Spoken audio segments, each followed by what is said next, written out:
او د صحابو کې پریخي دي. حضرت عمر فاروق رضی الله تعالی عنہ، حضرت عمر فاروق رضی الله تعالی عنہ بادشاہ دی، امیر المومنین، د مسلمانانو بادشاہ، او د شپې په لارو کوڅو کې ګرځېده. لارو کوڅو کې هسې ګرځي چې د خدای یره نی، نو د شپې څوک خوب پرېږدي؟ تقوا نی سړی خوب پرېږدي؟ یو غلام یې د اسلام یو ځل روان و، یو ځای کې مراڼه ولیدله، وی ما ته وی ته راځه مخامخ چې ته قافلې نه څوک پاتې شوي دي او ښار ته نه دي را رسېدلي، ورشو څه ضرورت یې نه. وی چې ورلو نو ماشومان دي او هغه جاړي او یو ښځه ده اورې بل کړی دی او سمسی ده په کټوی کې وایي. حضرت عمر فاروق رضی الله عنه خو ښځه نه پېژنده او نه هغې پېژنده. وی دا ماشومان ولې جاړي؟ وی دا وږي دي. نو دا کټوی کې ولا څه پخی نو زر پاخه کا چې دا لوږې ختمه شي که نه. وی دې کې خو څه نشته په کټوی کې، تشه کټوی ده. وی دا تشه کټوی دی، په اور ولې ښې ده او سمسی پکې وی. وی دا ماشومان اوږي دي، نار دي، ماشومان جاړي. نو دا مې خوب نه ورځي، نو دا مې ولا کټوی په اور کېښوده چې د دوی تمه پیدا شي چې مور خو راله څه شی پخی. نو که په دې تمه کې یو پوټې دا جړی قلاره شو، خوب وله ورغی. اوهو، حضرت عمر ورته وایي چې د ماشومانو خوراک نشته، ډوډۍ نشته، اوږي دي، نو ته عمر له ولې نه ځې؟ بادشاه له امیر المومنین له ولې نه ځې؟ بادشاه د مسلمانانو له چې د بیت المال نه څه درکړي. ښځه ورته څه وایي؟ وی دا به د قیامت پر ورځ پته لګي.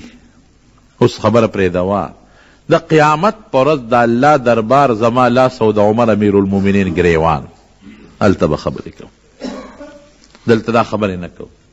وی تا نه عمر څه خبر دی چې ته د ګریوان نه نیسې؟ ته خبر کا، نو که بیا در لرا نغې او څه در نه کړه نو بیا د ګریوان نه نیسه. وی چې ما نه ځان نشي خبرولی، بادشاهي ولې کوي؟ ما نه به ځان خبرې که نه، بیا بادشاهي ولې کوي چې ما نه ځان نشي خبرولی؟ چې دا ټکې ووې بس عمر پاسېد. غلام ته وي ځه چې ځو، ښځه خو ما نه پېژني، ځه چې ځو. بیت المال ته ورغی، یو بوجۍ ډکه کړه، زیتون او اوړه او ستوان او هغه زمانه کې چې څه ګډوډ خوراک و د هغې بوجۍ ښه مضبوطه ډکه کړه. چې ډکه کړه اوچته یې غلام ورته وایي صاحب ما ته یې پرېږده چې زه یو څه نه، دا بوجۍ به زه وړم. ګوره امیر المومنین دی، ستا بادشاه زرداري به اوس بوجۍ په اوږه کړي، ستا گورنر به په اوږه کړي، ستا وزیر اعلی به په اوږه کړي بوجۍ، ستا افسر به په اوږه کړي، ستا ممبر به په اوږه کړي، اوبه کړي داسې څوک. دې ته تقوا وایي، دې ته یره وایي. وایي ما ته یې را په اوږه کړه. او یو شی دی، دې بوجۍ په اوږه کړي دي، ستا دې بادشاهان هم بوجۍ په اوږه دي، خو د وبال بوجۍ په اوږو پرتې دي.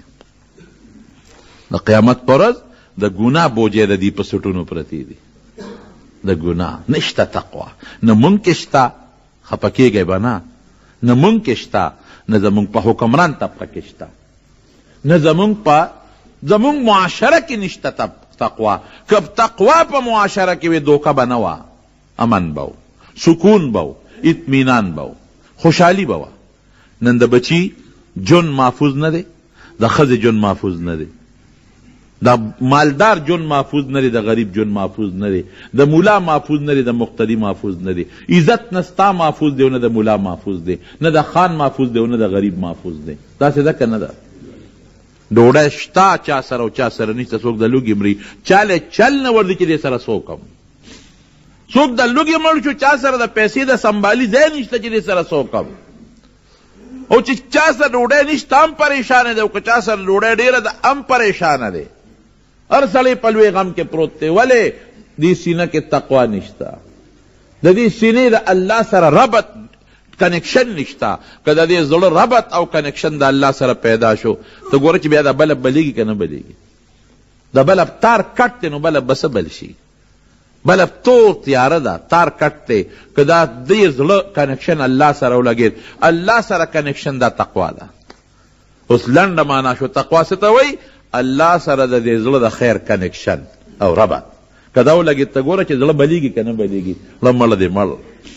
وی دا بوجۍ ما ته په اوږه کا. هغه سړی څه وایي؟ هغه غلام وی صاحب نوکر وایي څه ته، زه غلام نوکر یم، نو بوج به زه وړم که ته به وړې؟ حضرت عمر ورته څه وایي؟ وی دا بوج خو به مې ته یوسې، خو د قیامت پر ورځ به مې بوج څوک وړي الله دربار کې؟ د قیامت پر ورځ د ما بوج به څوک وړي په سټ؟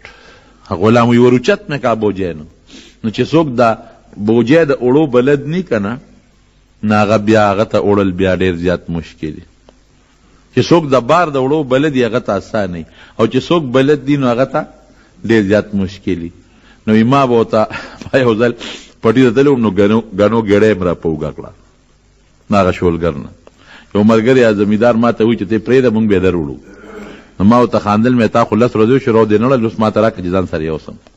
نو هغه د نر بچي ما ته ښه مضبوط ګېډۍ وتړه. چې ګېډۍ وتړه نو هغه خوړی په شو که نه. نو ما یې ما ته یې را په اوږه که نو چې په اوږه مې که نو پې شومه چې خدای دې سره به اوس څه کوم. نو هغه دوبچو کې مې کله په یو خوا تله او کله په بل خوا تله. اخره کې خوند یې ونه که، هغه میدان ته مې وغورځو یو 2-3 مې دې را په اوږه کړل، مې دا به څوک تورنګزو سره پورې وړي. نو د بار هغه ماشوم هلک و د هغه زمیندار زوی و، هغه را منډه کړه، هغه یو 2 لاسو اوچت کو په اوږه کو، نیغ ما سره را روان شو. نو حضرت عمر خو د بار د وړو بلد نو د بوج. نو حضرت اسلم وی قسم دی چې ما ورته کتل د خپې بیا کږې وږې تلې راتلې. حضرت حضرت بس یې که ما ته یې را په اوږه کوې نه، قیامت پر ورځ به زما بار توړې. بوجۍ یې راوړه د خیمې خوا کې وغورځوله. ښځې ته ویې خوا شه، ښځه یې خوا کړه، هغه کټوۍ وینځله او هغې کې څه ستوان او څه اوړه او څه کجورې او څه قیسې پیسې ګډې کړې او لګیا دي، اور نه بلیږي. وی ما ورته وی چې دې خوا شه صیبه چې زه دا اور درته بل کړم. وی ته اخوا شه. نو وی پوکې به یې وو لوګې به کته، پوکې به وو لوګې به کو. وی قسم دی چې هغه منظر مې اوس هم په سترګو کې دی چې هغه اور لوګې به د حضرت عمر د ګیرې نه پورې پورې ورته راوته. یلوا غوندې یې پخه کړه. چې پخه کړه ښځې ته وي د ماشومانو سره دې خوا کړه، ماشومانو خوراک وکړه. وی مې چې زه چې ځو که نه صاحب، وی صبر وکړه، دا ماشومان مې په ژړا لیدي چې په خندې ووینم. چې ماشومان په خنده او په لوبو ټوقو شو نو روان شو. نو ښځې ته وی سار له راشه مسجد نبوي ته چې تا له مونږه وظیفه مقرر کړو. وی زه چې درشم ما به عمر څه پېژني؟ وی ته راشه ما به هلته ومونئ، زه به یم. او نه پېژنې چې عمر. سار وختي ښځه راله مسجد نبوي ته، چې راله څنګه تپوس وکړي امیرالمؤمنین هغه دی چې ویې کتل ښځه په رستو کېدو شو. خو بېګا خو به د ما پوکي والي دي، خو هغه سړی دی.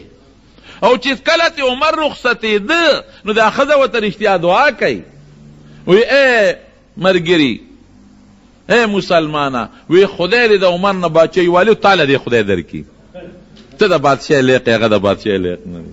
وی دته راشه سهار نه به بیا هلته کې مه ووینې. نو چې ښځې دې ولیده، او بو بېګا خو مې پوکي په ده والي دي، بوجۍ خو مې په ده راوړې ده. نو ښځه رستو تله. حضرت عمر مرګ ته ښځه را مخکې کې وظیفه ولا مقرر کړه.